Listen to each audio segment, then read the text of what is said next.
Hello everyone, welcome back to OT expert. Devbhoomi में आपका स्वागत है। क्या आप भी इस बार वेकेशंस पर देवभूमि उत्तराखंड में घूमने का प्लान कर रहे हैं? अगर हाँ, तो आपको ये वीडियो देख ही लेनी चाहिए, क्योंकि आजकल ना ये ट्रेंड बन गया है कि आप छोटे छोटे एक एक मिनट के शॉर्ट्स देखते हैं, वीडियोस देखते हैं इंस्टाग्राम पर या यूट्यूब पर भी, और बस प्लान कर लेते हैं कि बस यही वो जगह है जहाँ इस बार जाना है। तो देखिए, ऐसी गलती मत कीजिए, क्योंकि असलियत कुछ और ही होती है। जब आप वहाँ पहुँचते हैं तो आपको क्या मिलता है?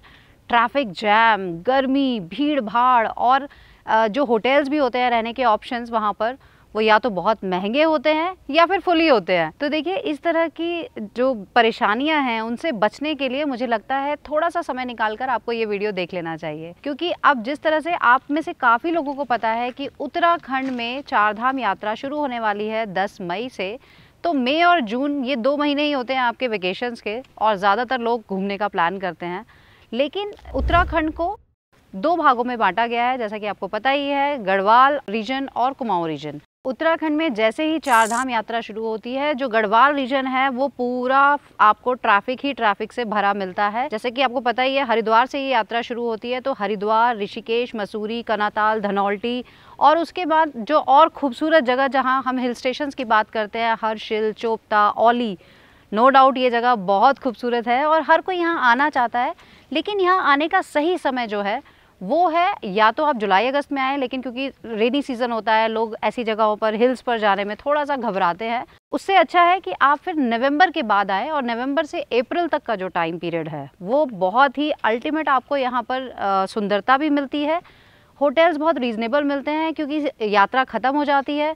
तो आपको जो चीज़ अभी 10,000 में मिलेगी, आपको 50% डिस्काउंट में मिल जाएगी वहाँ पर। किन जगहों पर नहीं जाना चाहिए वो तो मैंने आपको बता दिया है, लेकिन अब आप पूछेंगे कि कहाँ जाएं, तो देखिए हम बता देते हैं। वैसे हम भी अपना प्लान कर रहे हैं अब कुमाऊं रीजन की तरफ जाने के लिए, क्योंकि देखिए उत्तराखंड वैसे ही पूरा ही बहुत खूबसूरत है। गढ़वाल रीजन में अब टूरिज्म ज़्यादा बढ़ रहा है, लोग ज़्यादा आते हैं। कुमाऊं रीजन में जब आप जाएंगे ना, आप खुद से पाएंगे कि वहाँ पर क्राउड भी कम है, और जो नेचर है वो अभी रॉ नेचर वहाँ पर बची हुई है। हम शुरुआत ही अगर करें, क्योंकि ज़्यादातर कुमाऊं में लोगों को ना नैनीताल एक डेस्टिनेशन दिखती है, और वो भी अब बहुत ज़्यादा क्राउडेड हो गई है।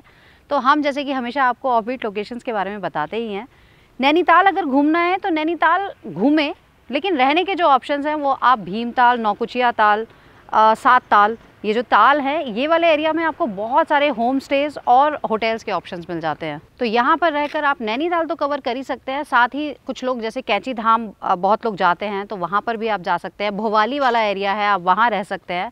साथ ही बहुत ही रीजनेबल ऑप्शंस आपको रहने के लिए मिल जाते हैं, होम स्टेज के, रिजॉर्ट्स के। और अगर लंबा ट्रिप बनाना है, दिन आपके पास ज़्यादा है, तो आप अपने डेस्टिनेशंस को डिवाइड कर लीजिए। 2-2 दिन के स्लॉट्स आप बना सकते हैं। जैसे ही आप अल्मोड़ा से थोड़ा सा आगे जाते हैं, आप बिनसर पहुँचते हैं, बहुत खूबसूरत डेस्टिनेशन है। वहीं पर आपको जगेश्वर धाम, उसके बाद आगे आप जाते हैं तो चौकोरी, पाताल भुवनेश्वर और बिरथी वाटरफॉल, मुनस्यारी, इतनी खूबसूरत डेस्टिनेशंस हैं ये। सच में आप जाएंगे ना, आपको मज़ा आ जाएगा। पूरा रास्ता इतना एंजॉय करते हैं वहाँ पर, इतनी सुंदर सुंदर सीनरीज आपको देखने को मिलती हैं। जगह जगह वाटरफॉल्स तो ऐसे ही देखने को मिल जाते हैं, जैसे कि यहाँ तो हमें ढूंढने पड़ते हैं, वहाँ रास्ते में चलते चलते आपको इतने खूबसूरत वाटरफॉल्स मिलते हैं।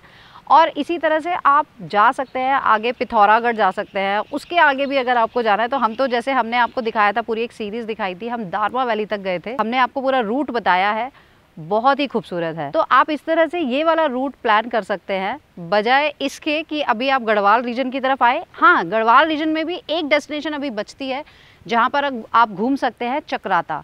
तो अगर किसी का 2-3 दिन का स्टे है तो उसके लिए आप चक्राता जाइए, वो भी बहुत खूबसूरत डेस्टिनेशंस है, और घूमने के ऑप्शंस भी आपको वहाँ पर बहुत सारे मिल जाते हैं। रहने के ऑप्शंस की अगर हम बात करें, कुमाऊं रीजन में जैसे कि अल्मोड़ा, मुनस्यारी तक भी आपको अच्छे ऑप्शंस मिल जाएंगे। लेकिन जैसे ही आप पिथौरागढ़ पहुँचते हैं, पिथौरागढ़ तक आपको बहुत बेसिक से ऑप्शंस मिलते हैं रहने के। लेकिन देखिए, जिसको नेचर एंजॉय करनी है, मुझे लगता है वो लग्जरी नहीं देखता है। लेकिन हाँ, अगर आपको लग्जरी चाहिए तो ऑफ कोर्स आप अल्मोड़ा तक ही रहें तो ज़्यादा बेटर है, क्योंकि उसके आगे बिनसर तक भी आपको चीज़ें अच्छी मिल जाएंगी। उसके आगे आपको अच्छे होम स्टेज मिलते हैं। लेकिन हमने आपको एक और खूबसूरत डेस्टिनेशन दिखाई थी दारमा वैली से पहले, पिथौरागढ़ के बाद, नारायण आश्रम, और वो सच में अपने आप में ही इतनी अल्टीमेट जगह है कि मुझे तो लगता है कि उसके आगे सारी लग्जरी फेल है। एक डेस्टिनेशन और भूल गई हूँ मैं जहाँ आप जा सकते हैं, वो है रानी खेत। तो जैसे ही आप भोवाली से आगे क्रॉस करते हैं, अल्मोड़ा से पहले, तो आपको एक डेस्टिनेशन रानीखेत भी मिलती है। तो मुझे लगता है कि जो 8-10 दिन के भी प्लान कर रहे हैं लोग, एक अभी मेरे पास कॉल आया था ग्रुप का, जिन्होंने मुझे बोला कि हमें ऋषिकेश ज़रूर आना है, धनौल्टी ज़रूर जाना है और उसके बाद हमें हर्षिल जाना है। तो मैंने उन्हें समझाया, हालांकि वो मेरी बात समझ गए और उन्होंने अपनी आइटनरी चेंज की। जब उन्होंने गूगल पे चेक किया कि हम इस समय अगर वहाँ जाते हैं तो डेस्टिनेशन का जो डिस्टेंस है वो कितने किलोमीटर का कितने घंटों में वो क्रॉस करेंगे। तो देखिए, जब अभी इतना टाइम लग रहा है तो चारधाम यात्रा शुरू होने के बाद तो बहुत ज़्यादा भीड़ होती है वहाँ पर। चक्राता मैंने उन्हें सजेस्ट किया और उन्हें अच्छा भी लगा। इसी तरह से आप, अगर मैंने बताया नैनीताल के आसपास रानीखेत जैसे कि बहुत खूबसूरत डेस्टिनेशन है, बिनसर बहुत खूबसूरत है, वहाँ आप जा सकते हैं। इसके अलावा जो लोग चारधाम यात्रा करने जा रहे हैं उनको मैं ये सजेस्ट करना चाहूँगी कि चारधाम यात्रा के जो पूरा रूट है वो बहुत खूबसूरत है।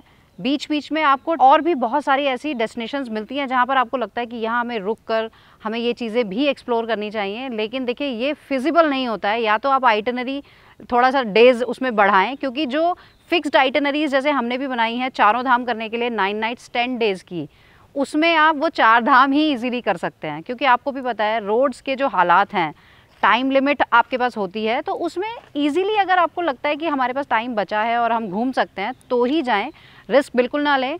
पहले डेस्टिनेशन पर पहुंच जाएं, उसके आसपास 5 किलोमीटर के दायरे में अगर आपको लगता है कि आप घूम सकते हैं, कोई अच्छी चीज़ आपको मिल सकती है, तो ही आप जाएं।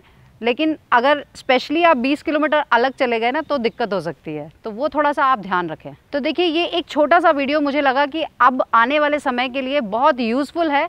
ज़्यादा लंबा वीडियो नहीं है, तो इसके लिए आप प्लीज़ टाइम निकालें और उसके अकॉर्डिंग अपनी आइटनरी प्लान करें। जल्दी मिलते हैं, ऐसी इन्फॉर्मेटिव वीडियो हम देते रहेंगे। उसके लिए जो पहली बार देख रहे हैं प्लीज़ चैनल सब्सक्राइब कीजिए और ट्रैवल करते रहिए ओटी एक्सपर्ट सपना के साथ। जय माँ गंगे हर हर गंगे। जय माँ गंगे हर हर गंगे। Hello everyone, welcome back to OT expert.